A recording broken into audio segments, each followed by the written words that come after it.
প্রধানমন্ত্রীর মন কি বাত অনুষ্ঠান। আর এই মন কি বাত অনুষ্ঠানে আজ তিপ্রা মথার কিছু দুষ্কৃতিকারীদের দ্বারা আক্রান্তের শিকার হতে হয়েছে বিজেপি কর্মী সমর্থকদের। আশার আম্বানির এই ঘটনায় রীতিমতো নিন্দার ঝড় উঠছে এবং জানিয়ে একটা চাঞ্চল্যকর পরিস্থিতি তৈরি হয়েছে রাজ্য রাজনীতিতে। মন কি বাত অনুষ্ঠানে পরিকল্পিত হামলা, বিজেপির সাফল্যে ঈর্ষান্বিতা তিপ্রা মথার উগ্রতা, যদিও তারপরে গোটা ঘটনাস্থলে ছুটে যান মন্ত্রী বিকাশ দেববর্মা। রবিবার আশার আম্বানি এলাকায় আয়োজিত প্রধানমন্ত্রী নরেন্দ্র মোদীর মন কি বাত অনুষ্ঠান চলাকালীনে ঘটে যায় এই চাঞ্চল্যকর রাজনৈতিক হামলা। এই নিয়ে যাব বিস্তারিত। আমাদের সঙ্গে যুক্ত হয়ে গেছে বিরোধী দলনেতা জিতেন্দ্র চৌধুরী। আপনাকে শুরুতেই নিউজ ভ্যানগার্ডের লাইভে স্বাগত জানাচ্ছি। নমস্কার। আজকে এই বিজেপির শরিক দল তিপ্রা মথার দ্বারা বিজেপির কর্মী সমর্থকদের আক্রান্ত হতে হয়েছে, বিষয়টাতে আপনি কিভাবে দেখছেন?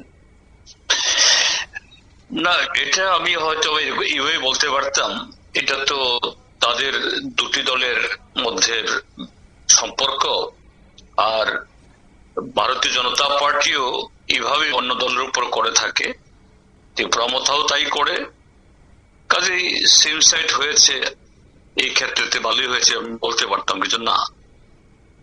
বিষয়টাকে এইভাবে দেখার বিষয় নয় যে মিত্র দলই হোক বা অমিত্র দল যেই হোক, অন্য কোন রাজনৈতিক দলের কোন অনুষ্ঠানে, এটা মন কি বাত হোক বা দিল কি বাত, এই জাতীয় হামলা আক্রমণ চালানো এটা চরম নিন্দনীয়, অগণতান্ত্রিক এবং বলা যেতে পারে একটা বর্বরতা। কাজেই এটাকে আমি তীব্র ভাষায় নিন্দা করি এবং যারা এই ঘটনার ঘটিয়েছে বা অংশগ্রহণ করেছে তাদের চিহ্নিত করে তাদের দ্রুত আইনের আওতায় আনা উচিত। তবে সেক্ষেত্রে আরো একটি বিষয় আপনার কাছ থেকে জানতে চাইবো, যারা নিজেদেরকে জোটসঙ্গী বলে দাবি করে আজকে তারাই দলের এই অনুষ্ঠান বানচাল করার চেষ্টা চালিয়েছে, সেই জায়গায় কি মনে হচ্ছে, তবে কি পাহাড়ের নিজেদের একাই আধিপত্য বজায় রাখতে এইভাবে হামলার ছক কষেছে তিপ্রা মথা? কি বলবেন? এটা বিজেপি বা ত্রিপুরা মথার তরফ থেকে পাহাড়কে সমতল, এটা নতুন ঘটনা নয়, এটা হয়েই আসছে। দুটি দলই দিক থেকে সমান অপরাধে অপরাধী। কিন্তু তারপরও বলবো, যেহেতু ঘটনাটা আজকের বা আগামীকাল হলেও বলবো, এই জাতীয় ঘটনা অতীতে হয়েছে বলেই কি, বা যারা এরকম ঘটনা করছেন তাদের উপর হয়েছে বলেই কি এটাকে অন্যভাবে দেখা, না, এটা ঠিক নয়। যে এই জাতীয় ঘটনা আমাদের যে রাজনৈতিক, যে এই ত্রিপুরার যে রাজনৈতিক ইতিহাসে বা সংস্কৃতিতে এটা ছিল না, এটা বন্ধ হওয়া দরকার। এটা মোটেই অভিপ্রেত নয়, এটা শুধু নিন্দনীয় নয়, এটার বিরুদ্ধে ব্যবস্থা গ্রহণ করা জরুরি।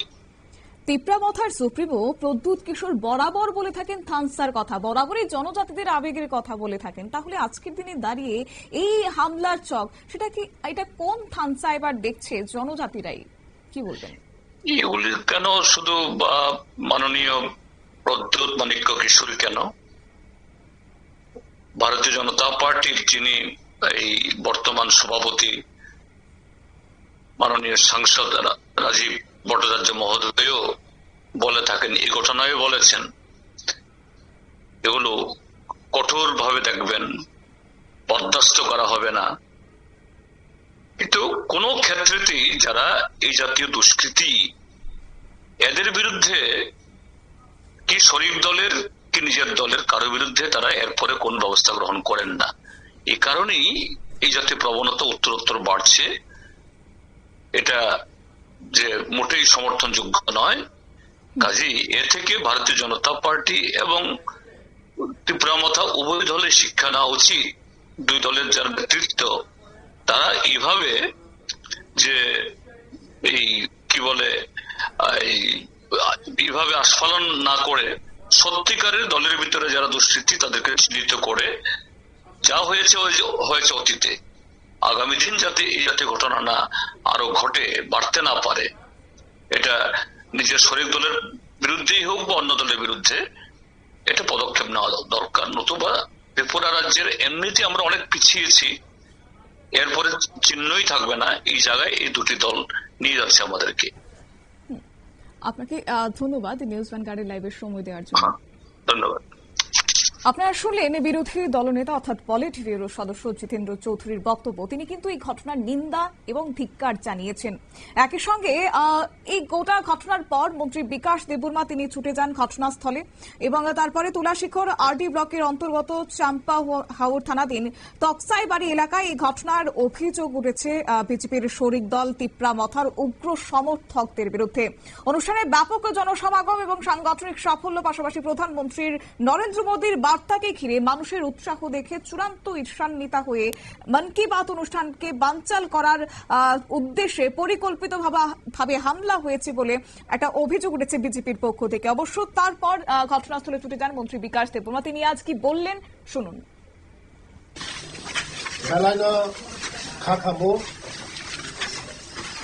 তিনি ভারতবর্ষ নিয়ে যশস্বী প্রধানমন্ত্রী নিয়ে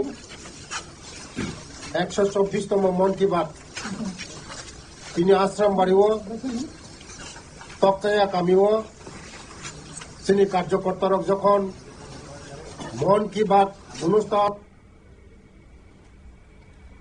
আপনারা শুনলেন মন্ত্রী বিকাশ দেববর্মার বক্তব্য এবং তিনি কিন্তু আজ সরাসরি হুঁশিয়ারি দিয়েছেন যে বা যারা যুক্ত রয়েছে এই হামলার নেপথ্যে তাদেরকে যেন গ্রেফতার করা হয়। অবশ্য বিজেপির শরিক দল তিপ্রা মথা এবং আগামী দিনে তাদেরকে গ্রেফতার করা হয় কিনা, দোষীদের উপযুক্ত শাস্তি দেওয়া হয় কিনা তা অবশ্য দেখার বিষয়। তবে এই হামলা শুধুই বিজেপির বিরুদ্ধে নয়, এটা কিন্তু গোটা জনজাতি সমাজের ষড়যন্ত্রের উন্নয়নের বিরুদ্ধে একটা ষড়যন্ত্র বলেও কিন্তু রাজনৈতিক মহলের একাংশ দাবি করছে। যদিও যে থানসা বলে থাকেন তিপ্রা মথা সুপ্রিমো প্রদ্যুৎ কিশোর, সেই প্রদ্যুৎ কিশোরের উত্তর কিন্তু কিংবা পাল্টা জবাব এখনো পাওয়া যায়নি। আদৌ কি উত্তর দেন কিংবা বলেন প্রদ্যুৎ কিশোর, সেটা অবশ্য দেখার নিউজ ভ্যানগার্ডের অবশ্যই নজর থাকবে। নিয়ে নিচ্ছে ছোট্ট একটি বিজ্ঞাপন বিরতি, সঙ্গে থাকুন।